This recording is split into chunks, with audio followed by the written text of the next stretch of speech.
नमस्कार, मैं श्यामगिरी। आज के कार्यक्रम में आप सभी दर्शकों का स्वागत है। सुदर्शन रेड्डी इंडिया गठबंधन के उपराष्ट्रपति प्रत्याशी होंगे। सुदर्शन रेड्डी को उपराष्ट्रपति का प्रत्याशी बना करके इंडिया गठबंधन ने मोदी का खेल खत्म कर दिया या मोदी का खेल खराब कर दिया या मोदी का खेल खराब हो गया, अगर आप कहेंगे तो आश्चर्य की बात नहीं है, क्योंकि सुदर्शन रेड्डी आंध्रा के ही रहने वाले हैं और सुदर्शन रेड्डी का पॉलिटिक्स से दूर दूर तक कोई लेना देना कभी भी नहीं रहा या उनके खानदान का किसी का लेन देन नहीं रहा। सुदर्शन रेड्डी वकालत करते रहे और जज बने, सीजीआई रहे न्यायपालिका का, और एक अच्छा रिकॉर्ड उनका रहा। जैसे अब्दुल कलाम पूर्व राष्ट्रपति, अब्दुल कलाम जिस तरह राजनीति से उनका कोई सरोकार नहीं था, उसी तरह सुदर्शन रेड्डी का सरोकार नहीं है और इंडिया गठबंधन ने सर्वसम्मति से प्रत्याशी बना दिया है। दूसरी तरफ एनडीए गठबंधन का प्रत्याशी महाराष्ट्र के राज्यपाल सीपी राधाकृष्ण को बनाया। अब सीपी राधाकृष्ण भारतीय जनता पार्टी के नेता हैं, आरएसएस से हैं, इनको बनाया गया है। अब क्या एनडीए गठबंधन से चर्चा करके ही सीपी राधाकृष्ण को बनाया गया है या नरेंद्र मोदी अपने मन से बना दिए या आरएसएस के कहने पर बना दिए? जबकि यह जानते हुए भी कि जब सीपी राधाकृष्ण को नरेंद्र मोदी ने उपराष्ट्रपति पद का प्रत्याशी बनाया तो इसके बाद कोशिश ये हुई, रक्षा मंत्री राजनाथ सिंह को मोदी ने सौंपा कि आप विपक्ष से बात कीजिए और सीपी राधाकृष्ण को सर्वसम्मति से उपराष्ट्रपति बना दिया जाए। कहा जाता है कि सीपी राधाकृष्ण हर बात नरेंद्र मोदी की नहीं मानेंगे और नहीं सुनेंगे, एक अच्छे छवि के हैं और अटल बिहारी वाजपेयी सरकार में रहे हुए इनका मूड अलग है नरेंद्र मोदी से। यह सांसद भी रहे हैं और इन्हें महाराष्ट्र का राज्यपाल बनाया गया। लेकिन राजनाथ सिंह जब विपक्ष से बात किए इंडिया गठबंधन के घटक दलों से, तो इंडिया गठबंधन के घटक दलों ने कहा कि नहीं, हम आपका समर्थन नहीं करेंगे, हम प्रत्याशी खड़ा करेंगे। और मल्लिकार्जुन खड़गे जो कांग्रेस के राष्ट्रीय अध्यक्ष है, उनको कार्यभार सौंपा गया कि आप चुनिए किसे उपराष्ट्रपति का चेहरा बनाना है और आप ही फैसला कीजिए और राजनीति से और किसी पार्टी से न हो ऐसे व्यक्ति को आप निकालिए। यह जिम्मेदारी मल्लिकार्जुन खड़गे को दी गई और मल्लिकार्जुन खड़गे इंडिया गठबंधन के सभी दलों के उस विश्वास पर खड़े उतरे। सुदर्शन रेड्डी को एक साफ छवि और कानून के जानकार, संविधान के जानकार को, जो कानून के नियम कानून से अपने जीवन को आगे बढ़ाया। अब ऐसे में सुदर्शन रेड्डी के सामने सीपी राधाकृष्ण हल्के पड़ गए हैं। अब इनकी तुलना जगदीप धनखड़ से की जा रही है। हालांकि जगदीप धनखड़ में जो उपराष्ट्रपति थे और इस्तीफा देने के बाद उनका पता नहीं चल रहा कहां है, वह अलग मैटर है। वैसा ही सीपी राधाकृष्ण नहीं करेंगे और भाजपा के तरफ इनका पलड़ा भारी नहीं रहेगा, इस बात की क्या गारंटी है? और मोदी निष्पक्ष तरीके से सीपी राधाकृष्ण को राज्यसभा सभापति के तौर पर काम करने देंगे, इसकी क्या गारंटी है?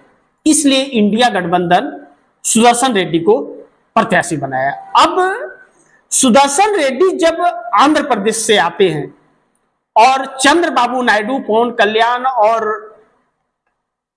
जगन मोहन रेड्डी आंध्रा से आते हैं, तो क्या वह एनडीए गठबंधन के प्रत्याशी को वोट करेंगे?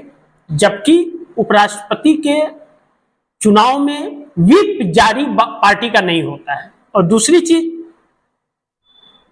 इस वक्त सुदर्शन रेड्डी को लेकर के चंद्रबाबू नायडू भी फंस गए, क्योंकि वहीं के हैं। अगर सुदर्शन रेड्डी को समर्थन नहीं किया तो भी, और चंद्रबाबू नायडू नरेंद्र मोदी से खुश भी नहीं है, इसलिए भी सीपी राधाकृष्ण को देना मुश्किल है। और सीपी राधाकृष्ण तमिलनाडु से आते हैं। अब अगर सीपी राधाकृष्ण को खड़ा करके नरेंद्र मोदी ने यह सोचा था कि स्टालिन को मैं विवश कर दूंगा, स्टालिन के लोगों को, डीएमके के सांसदों को, कि सीपी राधाकृष्ण को वोट करने के लिए, लेकिन सुदर्शन रेड्डी की वजह से सीपी राधाकृष्ण हल्के पड़ गए और कमजोर पड़ गए। एक तरह से वॉक ओवर मिल गया। अब ऐसे में खेल बड़ा हो गया है।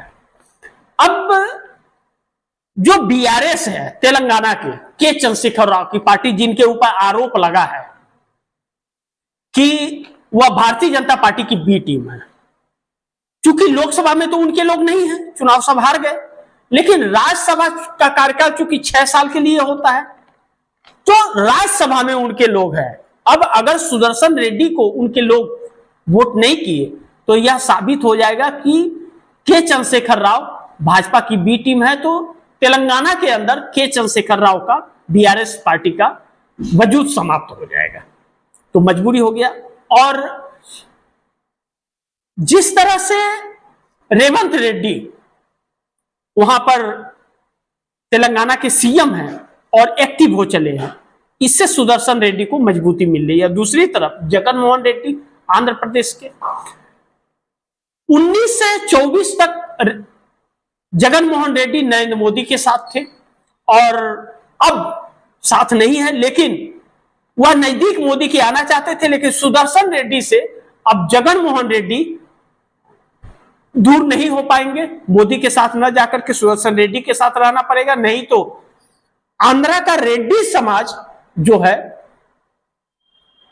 जगन मोहन रेड्डी के खिलाफ हो जाएगा। और रेड्डी समाज तेलंगाना में के चंद्रशेखर राव से अलग हुआ तो कांग्रेस की सरकार आ गई, तो फिर आंध्रा में जगन मोहन रेड्डी का, वाईएसआर जगन मोहन रेड्डी का वजूद समाप्त हो जाएगा, तो वह मजबूर हो गए।